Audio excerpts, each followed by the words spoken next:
La pensée créée. Ce qui veut dire que tu peux créer ta vie intentionnellement. Dans tous les cas, tu crées ta vie. C'est ce que je transmets à mes coachés. C'est ce que je transmets aux femmes que j'accompagne à travers l'expérience extraordinaire de Cœur Vaillant, qui est un coaching privé. Et leur vie, vraiment, je t'invite à aller lire les témoignages si tu le désires pour t'inspirer, parce que les autres sont nos miroirs. Eh bien, leurs transformations sont vraiment très douces et très puissantes en même temps. Et tu crées ta vie intentionnellement ou pas. Dans tous les cas, tu crées ta vie par les pensées que tu te répètes le plus souvent. Ce qui veut dire que si tu as peur de quelque chose ou si tu as un désir, et les deux peuvent aller ensemble, tu as un désir mais tu as peur, eh bien, tu vas créer cela. Tu vas créer les deux. Sauf que ta peur est toujours plus forte que ton désir. Ce qui veut dire que, par exemple, tu as envie de te lancer à ton compte, mais tu as plein de croyances limitantes. Tu as peur d'échouer. Tu as peur que ta famille te rejette. Ou alors, et là c'est une des pensées, une des peurs les plus banales qui existent, tu es trop timide. Si tu as des croyances limitantes, ton désir va être limité. Si tu as envie de créer une relation amoureuse, mais que tu as peur de ne pas trouver le bon partenaire, que tu as peur de retomber sur un gars comme ton ex, si tu as peur de souffrir, mais que tu as envie de rencontrer quelqu'un dans ta vie, eh bien tu vas manifester ce dont tu as peur. Donc c'est important d'aller creuser dans tes croyances limitantes. Je ne dis pas d'aller chercher l'origine de tes croyances limitantes, mais je dis de les libérer. Parce que trop de personnes que j'accompagne en coaching me disent je ne sais pas d'où ça vient et elles restent focus d'où ça vient. Elles restent focus sur l'origine. On s'en fiche de l'origine. Parfois, oui, ça peut nous donner des pistes pour aller de l'avant et ça peut être un tremplin vers la libération de la croyance, de l'émotion bloquée, etc. Mais pas toujours. Tu n'as pas besoin de savoir d'où est-ce que ça vient pour libérer tes croyances limitantes. Il y a quelques années, je proposais des séances individuelles. J'en propose encore de temps en temps, c'est-à-dire des séances juste de 1 heure. Et j'avais une fille qui était venue parce qu'elle savait que j'étais une grande intuitive. J'avais une très grande intuition. Et donc, elle me disait, explique-moi d'où est-ce que ça vient. Explique-moi pourquoi je n'ai pas confiance en moi. Et je lui disais des choses, elle me disait, mais tout ça, je sais déjà. Et je lui demandais, mais qu'est-ce que tu attends vraiment de moi? Et en fait, elle voulait savoir d'où est-ce que ça venait. Comme si j'allais lui dire, eh bien écoute, c'est parce que quand tu avais 5 ans, ton père t'a dit, tu n'es pas assez bien, tu vas pas réussir. Alors c'est venu ancrer dans ton subconscient une croyance limitante qui te bloque encore aujourd'hui. Et haha, moment, ça y est, ça va être libéré. Pas du tout. Et c'était son ego qui bloquait. Et très souvent, c'est notre ego qui bloque. C'est notre mental qui bloque. Il veut avoir raison. Et quand on commence à s'ouvrir au champ des possibles, eh bien, on peut toujours avoir des limitations, des croyances, et on vient les débusquer petit à petit. On va passer des étapes en termes d'estime de nous, de confiance, de réalisation de nos désirs. Et finalement, à l'étape d'après, on se rend compte qu'il y a une nouvelle couche. Mais c'est génial parce qu'on va venir la libérer. Donc ta pensée créée, et tu es toujours en train de créer ta réalité inconsciemment ou intentionnellement. Moi, j'apprends à vivre une vie, j'apprends à m'écouter et c'est pas j'apprends, c'est elles le transfèrent dans leur énergie, elles vivent comme ça ensuite, elles vivent de façon intentionnelle comme je vis de façon intentionnelle. Et je voulais te donner un exemple par rapport à ce qui peut nous bloquer dans la réalisation de nos rêves. On a peur de déranger. On a peur de déranger. Et j'ai eu peur de déranger pendant très longtemps. Et en même temps que j'avais peur de déranger, j'avais quand même ce truc au fond de moi qui est jamais parti de je sais ce que je veux. Et si je veux quelque chose, je l'aurai. Ce qui fait que lorsque j'avais 15 ans, j'étais en 3e au collège, eh bien, des membres de ma famille, ça je crois que je l'ai déjà raconté, mais je vais le re-raconter. Il y a des membres de ma famille, 2 personnes qui ont écrit au juge pour enfants pour dire « Voilà, Jennifer, c'est une cassos. » C'était pas écrit mot pour mot comme ça, mais c'était pour dire, pour alerter le juge pour enfants, parce que j'étais mineure, que ça allait pas, que j'étais une vraie cassos. Et pourtant, j'étais un petit ange, j'en aurais pu presque voir l'auréole au-dessus de ma tête. Je suis sûre que ma mère dirait que non. Mais en tout cas, je voulais pas déranger. J'étais quelqu'un de très timide. J'étais une enfant, une adolescente très timide, très réservée. La première de ma classe, j'osais même pas dire les réponses en cours alors que je les avais. J'étais extrêmement timide.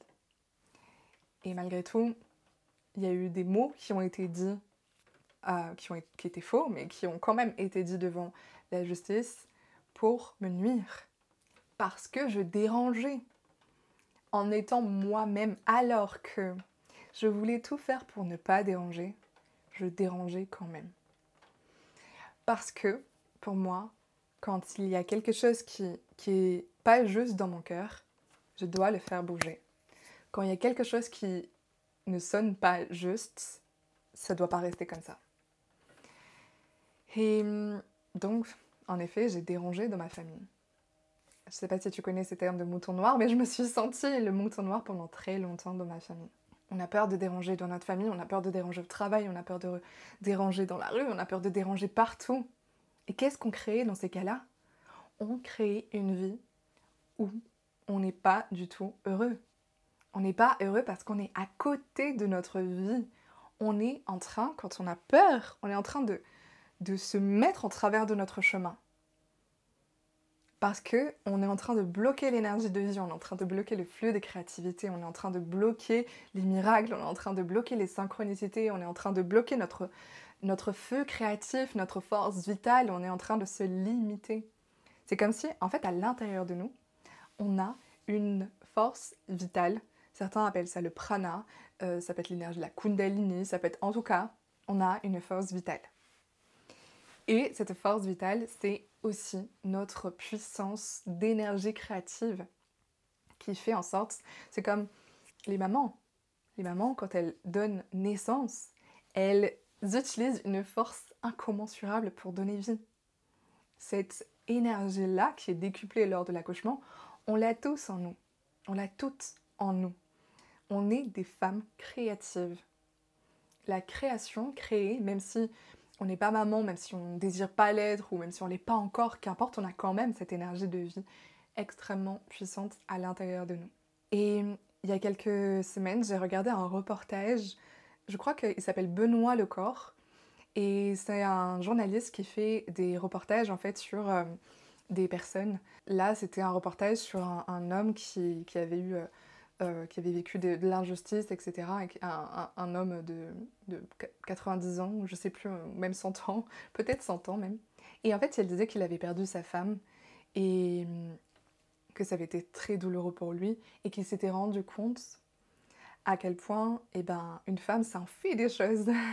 Une femme, ça en fait des choses. Je suis pas du tout en train de rentrer dans le débat que les femmes font plus que les hommes. Pas du tout. Juste que nous, les femmes, et les hommes aussi, mais c'est vrai que moi j'accompagne les femmes, c'est ce que je connais le mieux.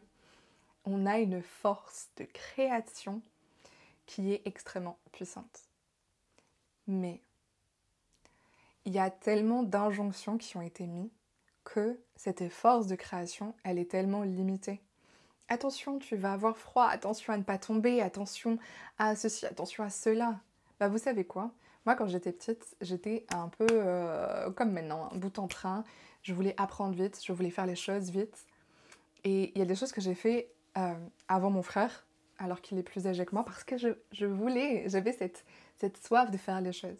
Toi aussi, si tu as peur, si tu es timide, si tu as peur de déranger, si tu as peur de ne pas être soutenu par ta famille dans tes projets, si tu as peur de ce qui va se passer parce que en fait ça va être forcément différent de ce que tu connais déjà, eh bien, simplement, lorsque tu as des pensées où tu vas te dire je ne suis pas capable de faire ça, je n'ai pas les capacités de faire ça, mais qui je suis, moi, pour avoir une telle ambition? Qui je suis, moi, pour oser dire ma vérité, pour oser dire des choses qui dérangent? Qui est-ce que je suis?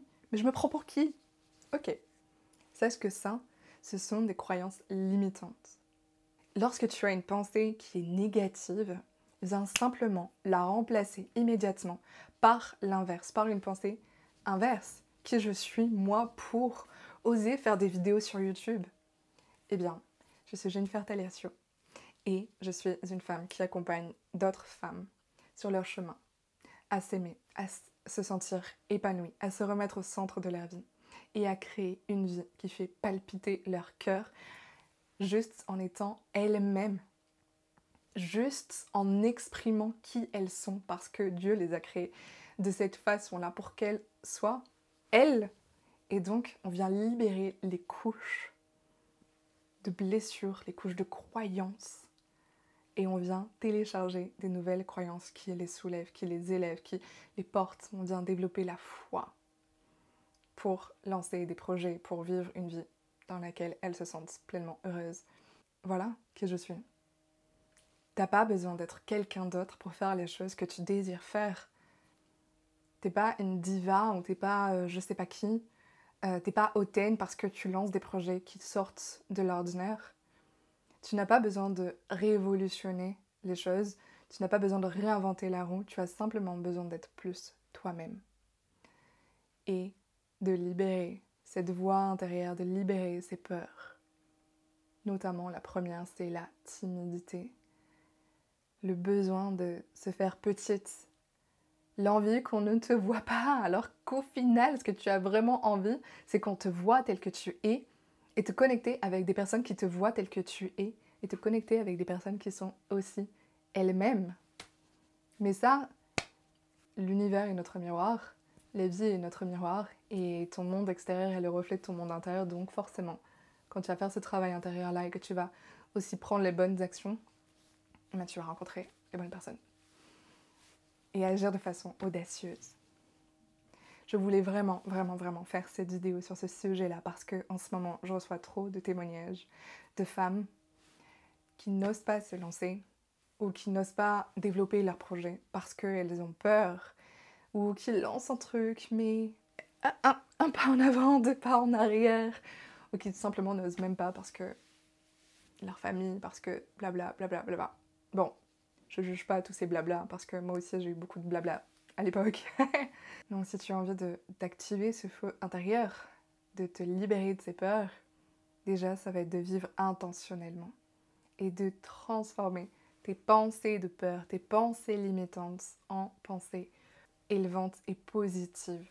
Parce que une pensée crée des croyances et les croyances et les pensées, c'est juste des pensées, ça n'est pas vrai, tu n'es pas tes pensées.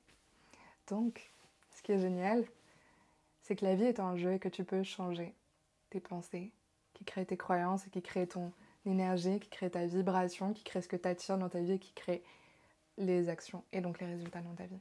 Je te dis à dimanche prochain pour une prochaine vidéo. N'hésite pas, si tu le désires, à me mettre dans les commentaires aussi les thèmes que tu as envie qu'on aborde ensemble. Je serais très contente de pouvoir échanger là-dessus. Si tu as envie de me mettre un petit peu de contexte aussi pour que je puisse rebondir sur ton commentaire, rebondir sur ton histoire de vie, n'hésite pas, ça serait vraiment génial. Souviens-toi qu'à cœur vaillant, rien d'impossible, ce qui veut dire que tout est possible.